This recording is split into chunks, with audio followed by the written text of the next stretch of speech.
Welcome to आपके अपने YouTube channel पे। आज का न्यू टॉपिक है आरटी 2 जानो। आपको ये क्लास में याद हो जाएगा, इतना मैं गारंटी साथ कहती हूँ। तो चलिए स्टार्ट करते हैं। शिक्षा को समवर्ती सूची में शामिल किया गया। मौलिक अधिकार में से कब रखा गया? 86वां संविधान संशोधन। अभी एग्जाम में आता है कि 86, 87, 84, 75। तो अपन कैसे याद रखेंगे? 86 में 14 जोड़ देंगे, इसमें 6 से 14 तक के बच्चों के बारे में बताया गया है। तो 86 में 14 जोड़ेंगे तो कितना हो जाएगा? 100। तो ऐसे अपने को याद रहेगा। तो कौन सा संविधान संशोधन था? 86वां संविधान। इसकी ट्रिक है RLP, यानी आर से होगा राज्यसभा, एल से होगा लोकसभा और पी से होगा राष्ट्रपति। अब इनको याद करने में मुश्किल होता है, यानी याद नहीं होता, तो अपने को भगवान जी को याद करना है। भगवान जी को याद करेंगे तो क्या करेंगे? उनके 20 रुपए का प्रसाद चढ़ाएंगे। अब 20 रुपए का प्रसाद चढ़ाएंगे तो दिया भी तो जलाएंगे, ऐसे थोड़ी चढ़ा देंगे। तो यानी 20 से क्या हो जाएगा? 20, और जुलाई से क्या हो जाएगा? जुलाई। अब जब इन दोनों के यानी 20 रुपए का प्रसाद भी चढ़ा दिए और दिया भी जलाए, तो दिया में से क्या निकलेगी? आग। क्या निकलेगी? आग। तो यानी लोकसभा में कब पारित हुआ? 4 अगस्त को। और राष्ट्रपति ने इसे कब मंजूरी दी? 26 अगस्त को। गजट में कब प्रकाशित हुआ? 29 अगस्त को। यानी 3 तो अगस्त है और 1 जुलाई में। भारत विश्व में कौन से स्थान पे? 135 और प्रथम स्थान पे कौन है? नॉर्वे। इसे लागू किया गया, यानी भारत ने इसे कब लागू किया? 1 अप्रैल 2010 को, जम्मू कश्मीर को छोड़। निःशुल्क एवं अनिवार्य शिक्षा का अधिकार अधिनियम 2009। अभी एग्जाम में अनिवार्य को यहाँ कर देगा, निःशुल्क को यहाँ कर देगा, तो अपन कंफ्यूज हो जाएंगे। तो इसको अच्छी तरह याद रखना, निःशुल्क एवं अनिवार्य शिक्षा का अधिकार अधिनियम 2009। राजस्थान में इसकी फुल फॉर्म है राजस्थान निःशुल्क एवं अनिवार्य बाल शिक्षा का अधिकार अधिनियम 2011।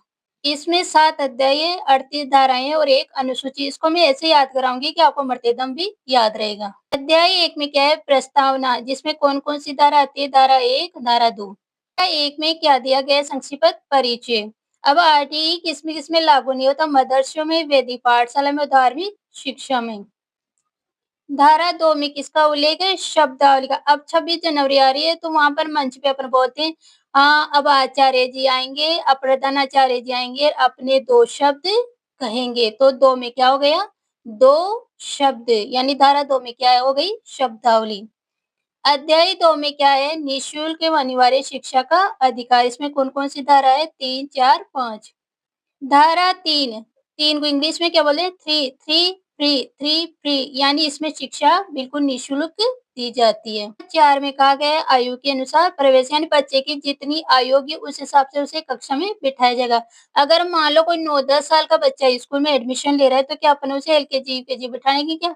नहीं, क्योंकि वो तो छोटे बच्चों को और मार जाएगा। तो इसमें क्या गया कि आयु के अनुसार ही उसे कक्षा में बिठाया जाएगा। आज में क्या उल्लेख है? टीसी का अधिकार। अध्याय 3 में क्या है? समुचित सरकार, स्थानीय प्राधिकारी व माता पिता के कर्तव्य का उल्लेख है। कौन कौन सी धारा है? धारा 6 से 11 तक। धारा 6 में विद्यालय स्थापित करना। प्राथमिक विद्यालय को 1 किलोमीटर की दूरी पे होगा और उच्च प्राथमिक विद्यालय होगा जो 2 किलोमीटर की दूरी। धारा 6, 6 यानी चालने में क्या पड़ जाता है? छाले चलेंगे, यानी बच्चा अगर ज्यादा दूर चलेगा तो उसके क्या पड़ जाएंगे? छाले। तो इसलिए क्या कहा गया है कि बच्चे का जो घर है वहां से विद्यालय कितनी किलोमीटर दूरी हो? 1 किलोमीटर दूर। किसका है? प्राथमिक विद्यालय का। और उच्च प्राथमिक विद्यालय की दूरी कितनी हो? 2 किलोमीटर, ताकि बच्चे के छाले न हो। 6 से छाले। धारा 7 में वित्तीय प्रावधान। अब अपन इसे कैसे याद किए? कितने फेरे होते हैं? 7 फेरे। तो कहती है भाई मैं तेरे साथ फेरे तो ले लूंगी, लेकिन मेरे को मेकअप के पैसे चाहिए, मेरे को सामान के लिए पैसे चाहिए, क्या तुम उसे निभा सकते हो? तो कहेगा हाँ मैं निभा सकूंगी। क्या? कौन सी? वित्तीय, यानी मुझे पैसे चाहिए, तो क्या तुम साथ दोगे? हाँ मैं साथ दूंगा।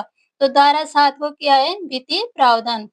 इसमें केंद्र का कितना है? 60% और राज्य के कितने? 40%। धारा 8 में राज्य सरकार की कर्तव्य। 6 से 14 वर्ष तक के बच्चों को निःशुल्क शिक्षा दी जाएगी, यानी ठाठ आठ, ठाठ आठ, यानी 6 से 14 तक के बच्चों को निःशुल्क शिक्षा दी जाएगी। उनके क्या हो गए? ठाठ हो गए, 8 हो गए, ठाठ हो गए, यानी बच्चे के मौज हो गए, यानी बिना जो पैसे दिए उनको निःशुल्क शिक्षा मिल रही है, तो बच्चों के क्या हो गए? ठाठ, 8 ठाठ। धारा 9 में स्थानीय प्राधिकारी के कर्तव्य। अभी इसको कैसे याद रखेंगे? अगर आप सरकारी कार्यालय में जाएंगे, कोई काम करवाने जाएंगे, तो उनको बोलेंगे कि सर मेरा एक काम कर दो, तो क्या बोलेगा? सबसे पहले नो। सबसे पहले वो क्या बोलता है? नो। तो नो, यानी धारा 9 में क्या है? स्थानीय प्राधिकारी के कर्तव्य। धारा 10 में माता-पिता के कर्तव्य अगर बच्चा स्कूल नहीं जाता तो माता-पिता उसे कितने रुपए देते हैं? 10 रुपए। बेटा स्कूल चले जा मैं तेरे को 10 रुपए देता हूँ। तो धारा 10 में क्या है? माता-पिता के कर्तव्य। धारा 11 में पूर्व विद्यालय शिक्षा की व्यवस्था यानी आंगनबाड़ी। अब इसको कैसे याद रखेंगे? 11 ऐसे लिखते हैं, इसके आगे अपन ऐसे लगा देंगे ताकि अपने को याद रहेगा और इसको कैसे बना देंगे? आंगनबाड़ी। ठीक है? अध्याय 4 में क्या है? विद्यालय और शिक्षा के कर्तव्य। धारा 12 में क्या है? 25% सीटें आरक्षित। अब प्राइवेट वालों को क्या करना है कि 25% बच्चों को फ्री पढ़ाना है। तो उसके आगे अरा बारे यानी उनको दुःख होगा, क्या बोलेंगे? अरे बारे! यानी धारा 12 में क्या है? 25% सीटें आरक्षित। धारा 13 में बच्चों से कोई शुल्क यानी फीस नहीं ली जाएगी। अगर कोई विद्यालय ऐसा करता है तो उसे 10 गुना जुर्माना होता है। अब इसको कैसे याद रखेंगे? तेरा मेरा कोई रिश्ता नहीं यानी जैसे टीचर ने बच्चे से पैसे माँगे तो बच्चा क्या कहता है कि तेरा मेरा कोई रिश्ता नहीं, तेरा यानी तेरह, तेरा यानी तेरह। धारा 14 में बच्चों से कोई भी आयु प्रमाण पत्र नहीं माँगा जाएगा यानी किसी भी प्रकार का दस्तावेज नहीं माँगा जाएगा। धारा 15 में क्या बोलेगा? प्रवेश यानी 30 सितंबर तक तो बच्चे को एडमिशन दिया जाएगा लेकिन बाद में मान लो कोई बच्चा आता है तो उसे भी एडमिशन देना ही होगा। धारा 16 में कि 1 से लेके 8वीं तक का बच्चा फेल नहीं होगा, तो बच्चे के क्या हो गए? मौज। 16 के आधा कितना होता है? 8, 8 यानी ठाठ यानी बच्चे अब फेल ही नहीं होंगे। अब उनको पढ़ना ही नहीं पड़ेगा तो बच्चे के क्या हो गए? ठाठ। धारा 17 में क्या बोला कि शारीरिक व मानसिक शोषण नहीं किया जाएगा, अगर कर लिए तो खतरा हो जाएगा। खतरा 17, खतरा 17।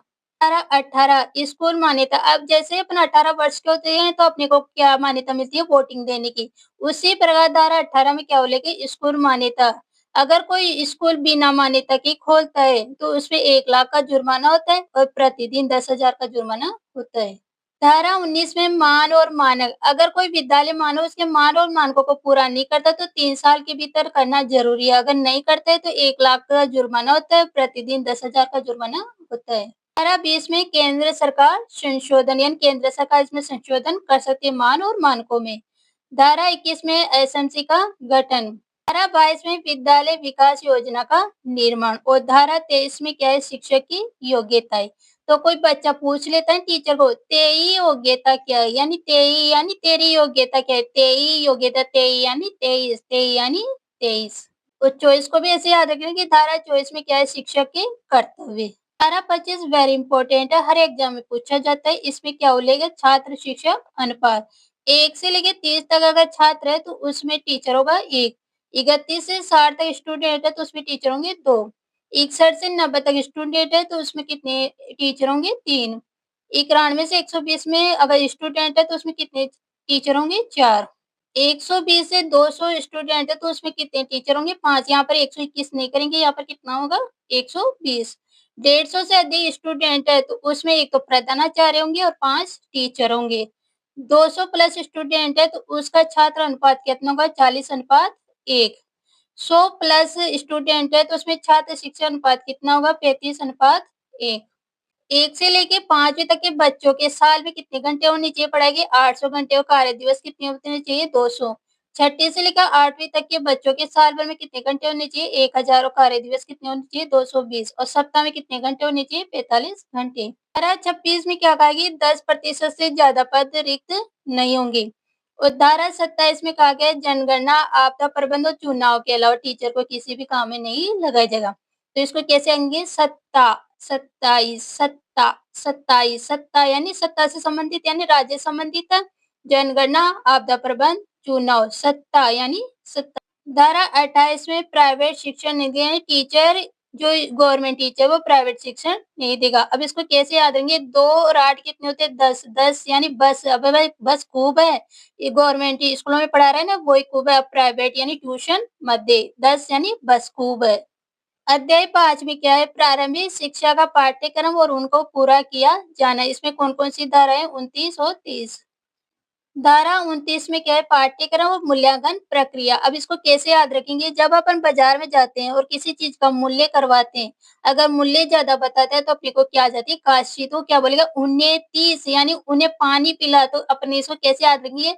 29, 29। 29 यानी 29 और मूल्य से याद रखेंगे मूल्यांकन। धारा 30 में बोर्ड परीक्षा नहीं होगी यानी 8वीं बच्चे की बोर्ड परीक्षा नहीं होगी। अध्याय 6 में बालकों के अधिकार का संरक्षण जो कौन-कौन सी धारा है, धारा 31 और 34। इसमें क्या कहा गया है, बाल अधिकार संरक्षण आयोग। धारा 31 में कहा गया है बाल अधिकार संरक्षण आयोग और धारा 32 में किया उल्लेख है स्थानीय प्राधिकारी को शिकायत। धारा 33 में उल्लेख है राष्ट्रीय सलाहकार परिषद का गठन और धारा 34 में क्या उल्लेख है राज्य सलाहकार परिषद का गठन। तो पहले राष्ट्र को लेना फिर राज्य को। अध्याय 7 में प्रकरण जो कौन-कौन सी धारा है, धारा 35 से 38।